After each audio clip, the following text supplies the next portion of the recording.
Nine brothers T V international کی نشریات دیکھنے والوں کی خدمت میں محبت بھرا سلام۔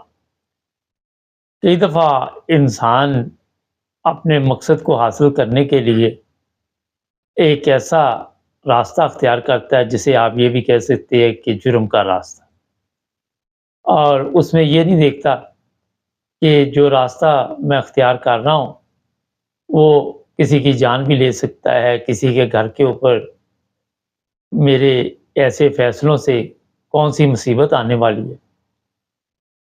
آج کا کیس بڑا ایک اہم ہے، اور میں کافی دن سے سوچ رہا تھا کہ یہ آپ کو بتاؤں کہ جب بھی کوئی شریف آدمی اور اس نے ساری زندگی شرافت سے گزاری ہو تو اس کے اوپر کوئی جھوٹا الزام لگ جاتا ہے، اور پھر اس کے لیے جینا کتنا مشکل ہو جاتا ہے۔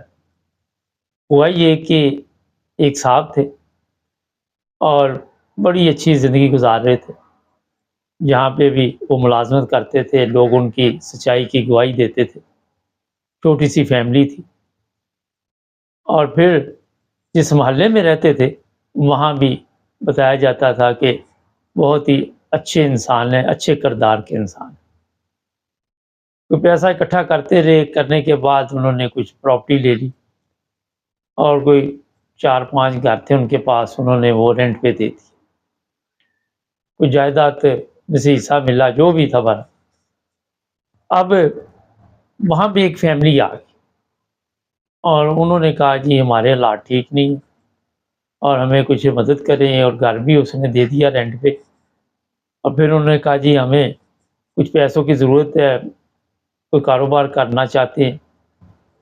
ان صاحب نے ان کی مالی مدد بھی کی کہ آپ یہ پیسے جیسے ہی آپ کا کام چلے گا واپس کر دیجیے گا، ہمدردی کے طور پہ۔ وقت گزرتا گیا، لیکن وہ جو فیملی تھی پیسے واپس یہ نہیں کر رہی تھی۔ ایک چیز میں آپ کو بتا دیتا ہوں کہ یہاں پہ کسی کو پیسے ادھار دے دو نا تو اپنے پیسے لینے کے لیے پھر اس کی منتیں کرنی پڑتی، کئی لوگ تو دیتے ہی نہیں ہیں، بے شمار ایسے ہیں جو کھا پی کے مر کھپ جاتے ہیں، غرق ہو جاتے ہیں۔ خیر، اب وہ صاحب چکر لگانے لگے کہ آپ میرا رینٹ تو دو نا کم سے کم۔ ظاہر ہے جب ریٹائر ہو جاتا ہے بندہ تو اس کو جو کرایہ آتا ہے، جو بھی اس کی انکم ہوتی ہے، وہ پیسے جو آنے ہوتے ہیں اسی سے سسٹم اپنا چلاتا ہے۔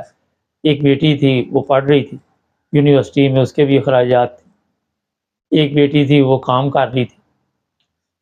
اور پھر ہوا یہ کہ ایک دن یہ صاحب گئے اور جا کے جیسے ہی انہوں نے وہاں پہ دستک دی تو وہ لڑکی اندر سے باہر آئی، اور باہر آنے کے بعد اس نے کو کہا کہ وہ آپ نے کہ میاں کدھر ہے؟ وہ کہنے لگی وہ تو گھر پہ نہیں ہے، وہ تو کام پہ گئے ہوئے ہیں۔ انہوں نے کہا جی آپ کی طرف 3 ماہ کا کرایہ ہے، وہ بھی نہیں دے رہے، ہمیں خود پیسوں کی ضرورت ہے، وہ جو آپ کو کاروبار کے لیے پیسے دیے تھے اس میں سے بھی نہیں مل رہے۔ تو وہ لڑکی جو تھی اس نے کچھ ایسی حرکت کی کہ ان کو اندر بلا لیا کہ باہر لوگ سن رہے ہیں تو اندر آ جائیں، اور پھر وہ صاحب بغیر پیسے لیے ہی گھر چلے گئے۔ تھوڑی دیر بعد میاں گھر آیا، میاں کو فون پہ بتایا کہ وہ آئے تھے، ناراض ہو رہے تھے۔ میاں نے کہا اچھا میں آ رہا ہوں، وہ گھر آیا۔ اب پروگرام یہ بنا کہ وہ لڑکی نے کہا کہ اس نے جناب میری عزت کے ساتھ یہاں پہ کھیلا ہے، میں نے ان کو کہا تھا کہ اندر آ جاؤ۔ اب 50-60 سال کا بندہ تھا، وہ لڑکی 25-30 سال کی تھی، اور پھر یہ لوگ جو ہے وہ یہ پولیس کے پاس چلے گئے۔ پولیس کے پاس جانے کے بعد پرچہ درج کروا دیا، اور جس بندے پہ پرچہ درج کروایا وہ شریف آدمی کسی اور کے گھر میں کرایہ لینے گیا ہوا تھا، تو پولیس نے وہیں سے اسے گرفتار کیا۔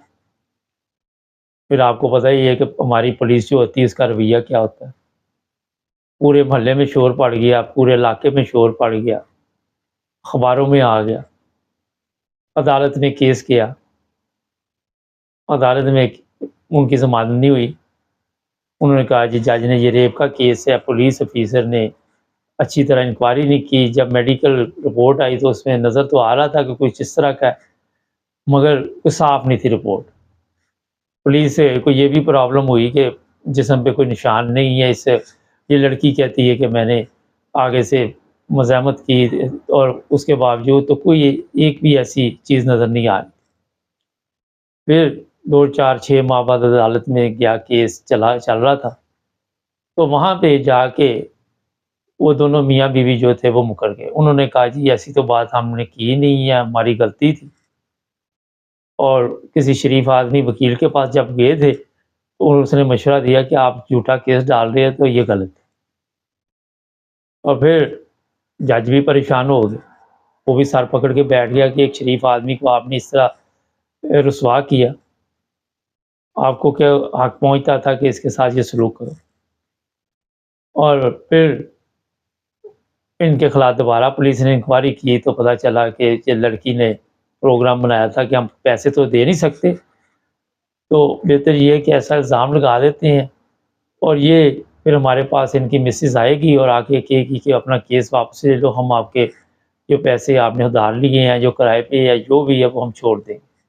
لیکن وہ لوگ نہیں آئے، بیٹی پریشان علیحدہ جو کام پہ تھی وہ بھی بھاگ دوڑ کر رہی تھی باپ کے لیے، اور جب وہ صاحب گھر آئے تو ایف آئی آر ختم ہوگی، اور ایف آئی آر ختم ہونے کے بعد ان لوگوں کے اوپر کیس ہوا۔ اور پھر جب وہ بندہ بیچارہ اکیلا بیٹھا رہتا اور سوچتا رہتا ہے کہ میرے ساتھ ہوا کیا ہے، باہر نکلتا لوگ جو تھے وہ کہہ تو رہے تھے کہ آپ کے ساتھ زیادتی ہوئی ہے، مگر وہ اپنے حالات کا سامنا نہیں کر پا رہا تھا۔ معاشرے میں ایک دفعہ عزت دار آدمی کی عزت چلی جائے تو اس کے لیے باہر نکلنا بڑا مشکل ہو جاتا ہے۔ ہمارے ملکوں میں تو معمولی چیزیں یہ بن چکی ہیں، بہت کم لوگ اس طرح کے ہوتے ہیں جو حالات بنے ہوئے پاکستان کے خاص کر۔ پھر ایک دن جناب یہ ہوا کہ وہ صاحب اپنے آپ پہ قابو نہیں رکھ سکے اور انہوں نے خودکشی کر لی۔ پتہ ایک وہ خط لکھ کے وہاں پہ چھوڑ دیا انہوں نے، اور انہوں نے کہا جی میرا ضمیر جو ہے وہ مجھے روزانہ ملامت کرتا ہے، میں روزانہ زندہ ہوتا ہوں، روزانہ مرتا ہوں، نہ میں باہر جا سکتا ہوں، نہ آپ کے گھر۔ انہوں نے کہا، سمجھایا بھی بیٹی نے کہ آپ بری ہو چکے ہیں، آپ پہ الزام جھوٹا تھا، وہ لوگ مان چکے ہیں، مگر جب الزام لگا تھا تو اخبارات میں شائع ہوا تھا، جب جھوٹا ثابت ہوا تو پھر کسی نے توجہ نہیں دی، کسی کو دلچسپی نہیں تھی، اور ظاہر ہے پھر میڈیا جو ہے وہ سو جاتی ہماری۔ اس کی خودکشی کے بعد بندے کی ان کے اوپر اور بھی دفعہ لگی اور ان کو گرفتار کیا گیا۔ جو لڑکی تھی اسے 4 سال جیل ہوئی جھوٹا الزام لگانے میں۔ مگر یہ میں بتا دوں یہ پاکستان میں نہیں ہوا، ہندوستان کا واقعہ ہے۔ پاکستان میں تو اس طرح کے واقعات معمولی کیس ہیں، وہاں پہ تو آئے دن اس طرح کے معاملات ہوتے ہیں۔ اور پھر جو لڑکی تھی اس کے خامند کو ضمانت تو مل گئی، مگر اب اس کے اوپر یہ بھی کیس چل رہا ہے کہ جو خودکشی کی گئی وہ بھی آپ کی وجہ سے ہوئی، آپ کے جھوٹے الزام کی وجہ سے۔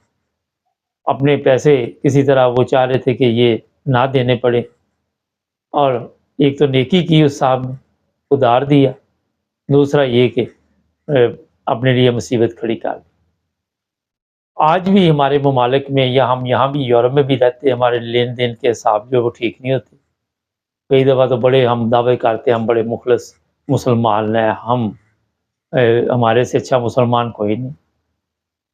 لوگ پیسے کھا کے مر کھپ جاتے ہیں، ان کی اولاد کو بھی فکر نہیں ہوتی، کیونکہ اولاد بھی جس باپ کی ہوتی ہے اس کا بھی وہ بھی ظاہر اسی جہاں انہوں نے بھی اپنے کورس کیے ہوتے ہیں کہ کس طرح لوگوں کو نقصان پہنچانا۔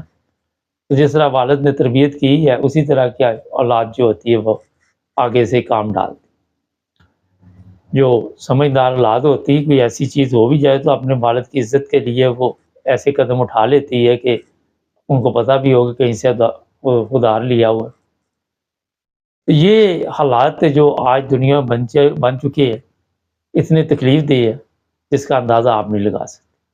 اپنا عروج سیدھا کرنے کے لیے اس کے گھر کا بیڑا غرق کر دیا ان لوگوں نے۔